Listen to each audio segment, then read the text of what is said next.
सत्य परेशान हो सकता है, पराजित नहीं। आप देख रहे हैं आलिशान आर न्यूज़। नमस्कार, मैं हूं ज़हरा शेख और आप देख रहे हैं AR न्यूज़। खबरों का सिलसिला शुरू करने से पहले नजर डालते हैं अब तक की सुर्खियों पर।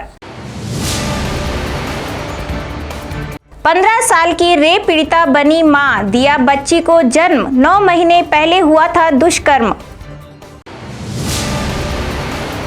कान में लगे ईयरफोन ने युवक की ली जान, गाने सुनते सुनते पहुंचा रेलवे ट्रैक पर, ट्रेन ने लिया चपेट में। बिना तैयारी पहुंचे अधिकारी, बिफरे कलेक्टर, 20 सूत्री कार्यक्रमों की चल रही थी बैठक। बस में बैठी महिला के बैग से रुपए और जेवरात पार, पूछपुर से अहमदाबाद जा रही थी बस। अब खबरें विस्तार से। सबसे पहले बात करते हैं बेटी को दिए जन्म की। राजसमंद के काकरोली थाना इलाके में एक रेप पीड़िता किशोरी ने बेटी को जन्म दिया है। 15 साल की इस किशोरी को प्रसव पीड़ा होने पर CWC ने जिला अस्पताल पहुंचाया, जहां उसने नॉर्मल डिलीवरी से बालिका को जन्म दिया। प्रसूता और नवजात बच्ची स्वस्थ है। किशोरी अपने भाई भाभी और दादी के साथ रहती है। दुष्कर्म का आरोपी 16 साल का किशोर बाल संप्रेषण गृह में है। जिला बाल कल्याण समिति के अध्यक्ष कोमल पालीवाल ने बताया कि मंगलवार देर रात्रि को किशोरी को प्रसव पीड़ा हुई। नाबालिग के भाई ने बालिका गृह की सदस्य रेखा गुर्जर को जानकारी दी। बाल कल्याण समिति अध्यक्ष कोमल पालीवाल ने अस्पताल के डॉक्टर ललित पुरोहित को सूचना दी। इस पर नाबालिग के लिए एम्बुलेंस भेजी गई और अस्पताल लाया गया। नाबालिग ने नॉर्मल डिलीवरी से बच्ची को जन्म दिया है। जिला बाल कल्याण समिति के अध्यक्ष कोमल पालीवाल, सदस्य बहादुर सिंह चारण, हरजेंद्र सिंह चौधरी, रेखा गुर्जर, सीमा डागलिया ने अस्पताल में बालिका से मुलाकात की और उसकी सेहत की जानकारी ली। बालिका के भोजन और इलाज के बारे में अस्पताल के इंचार्ज से जानकारी ली गई। काकरोली थाना क्षेत्र में एक प्रकरण बाल कल्याण समिति के समक्ष आया, जहां पर चाइल्ड लाइन के द्वारा भी एक पत्र दिया गया उनके अल्ट्रुइस्ट ऑफिस से, और काकरोली थाने में प्रकरण दर्ज होने के बाद में प्राप्त जानकारी से जानकारी में आया कि करीब 15 वर्ष की बालिका के साथ दुष्कर्म हुआ तथा वह 7 माह की गर्भवती है। ऐसे में बाल कल्याण समिति के द्वारा संज्ञान लिया गया। बालिका को स्वास्थ्य की जांच के लिए चिकित्सालय ले जाया गया, सपोर्ट पर्सन नियुक्त किया गया तथा बालिका के परिवार से जाकर मिले। बालिका को बालिका गृह में अस्थायी आश्रय दिया गया। तत्पश्चात उसके परिवार के साथ उसको जाने की इच्छा पर उसको वहाँ पर रखा गया, जिसमें बाल कल्याण समिति के द्वारा इस बारे में पूरा ध्यान रखा गया कि उसका घर पर चिकित्सक की जांच हो और उसको कोई तकलीफ न हो। इस दरमियान मंगलवार देर रात उसको प्रसव पीड़ा होने पर उसको RK चिकित्सालय लाया गया, जहाँ पर सूचना मिलने पर अविलंब ही मैं खुद स्वयं तथा PMO साहब RK चिकित्सालय पहुँचे, जहाँ पर बालिका के प्रसव से बालिका हुई। बालिका व उसका शिशु जो है वो अभी स्वस्थ है। टीकाकरण की पूरी प्रक्रिया पूर्ण हो चुकी है। उदयपुर में ईयरफोन ने एक 16 साल के बच्चे की जान ले ली। ईयरफोन लगा वह रेलवे ट्रैक के पास घूमने लगा। वह गाने सुनने में इतना मग्न हो गया कि ट्रेन की आवाज ही नहीं सुन पाया। ट्रेन के पास आते ही उसने संभलने की कोशिश भी की, लेकिन इतनी देर में सिर ट्रेन से टकरा गया। इस हादसे में बच्चे की मौत हो गई। घटना उदयपुर के प्रताप नगर थाना क्षेत्र में बुधवार देर शाम की है। शिवपाल बुधवार को घर के पास बने रेलवे ट्रैक पर कान में ईयरफोन लगाते हुए घूम रहा था। इस दौरान वह गाने सुन रहा था। गाने सुनते सुनते वह रेलवे ट्रैक पर चला गया। ईयरफोन के चलते उसे ट्रेन की आवाज़ नहीं सुनाई दी। इससे शिवपाल के सिर पर चोट लगी और उसकी मौत हो गई। सूचना मिलने पर पुलिस मौके पर पहुंची और शव को मोर्चरी में रखवाया। गुरुवार सुबह पोस्टमार्टम कर शव परिजनों को सौंपा। मामले की जांच कर रहे जांच अधिकारी गोविंद सिंह चुनावत ने बताया कि कान में ईयरफोन लगाकर शिवपाल घूम रहा था। देबारी से प्रतापनगर के बीच यह हादसा हुआ। शिवपाल ईयरफोन लगाए ट्रैक पर पहुंच गया। युवक ने ट्रेन हॉर्न भी नहीं सुना।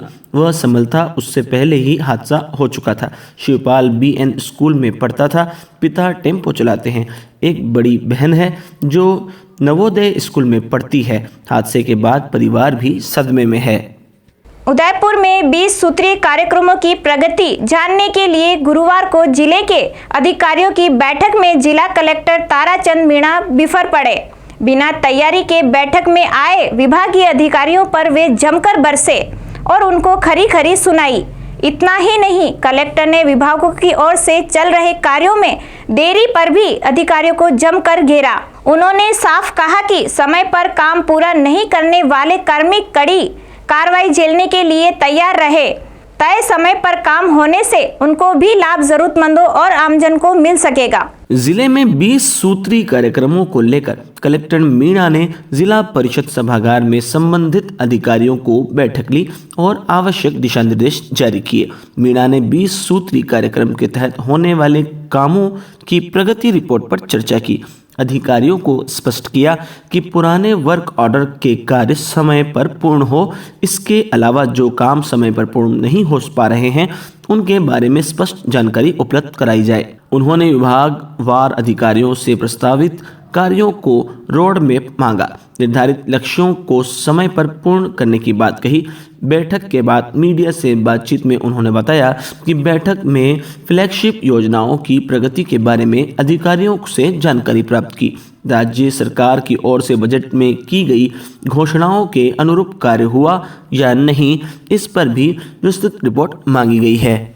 डूंगरपुर जिले पूंजपुर से अहमदाबाद जाने के लिए निजी बस में बैठी महिला के बैग से 15,000 रुपए कैश और जेवरात पार हुए। मामले की जानकारी बस चालक व परिचालक को मिलने पर बस चालक ने सवारी से भरे बस को कोतवाली थाना परिसर में खड़ी करी। पीड़ित महिला ने इसकी रिपोर्ट कोतवाली पुलिस को दी।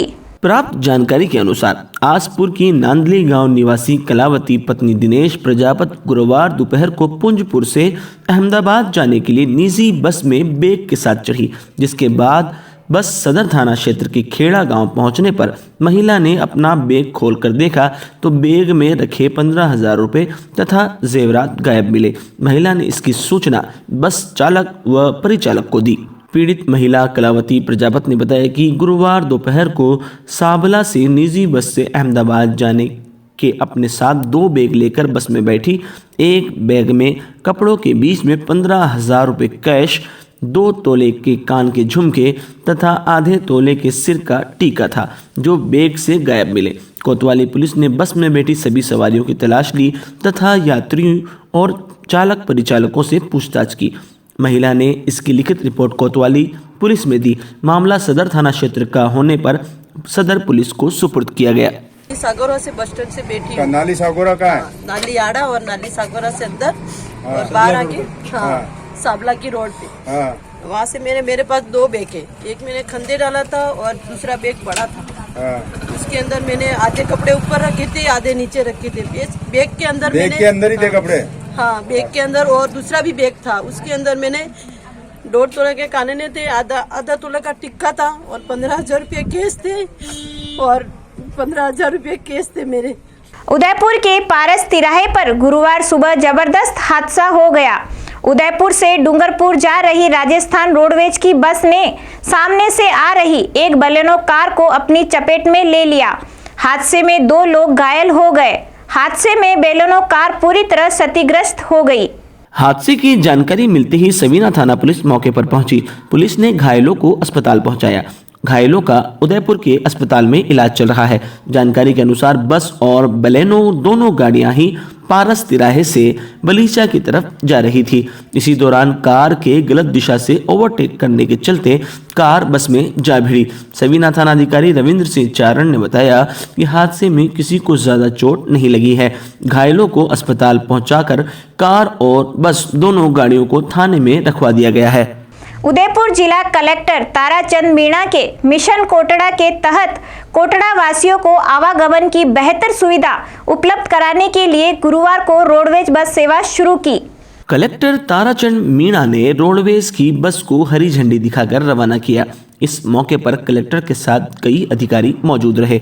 बस के उदयपुर से रवाना होने के बाद मामेर पहुंचने पर स्थानीय लोगों ने स्वागत किया। रोडवेज महाप्रबंधक महेश उपाध्याय ने बताया, एक और बस फलासिया से कोटला के लिए शुरू की जाएगी। यह बस दोपहर में कोटला पहुंचेगी। कोटला से प्रतिदिन सुबह 8 बजे बस उदयपुर के लिए रवाना होगी।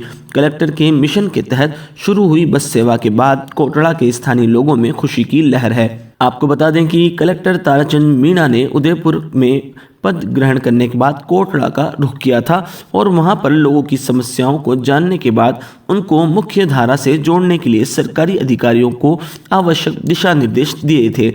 इसके अलावा बेहतर आवागमन की सुविधा देने के लिए बस सेवा शुरू की गई है। कृषि विभाग की आत्मा परियोजना के तहत उन्नत खेती की तकनीक से रूबरू कराने के लिए मारवाड़ के किसानों का दल राजसमंद पहुंचा। नागौर क्षेत्र से 42 किसानों का दल मेवाड़ क्षेत्र के भ्रमण पर निकला, जो चित्तौड़गढ़ में अफीम की खेती का अवलोकन किया।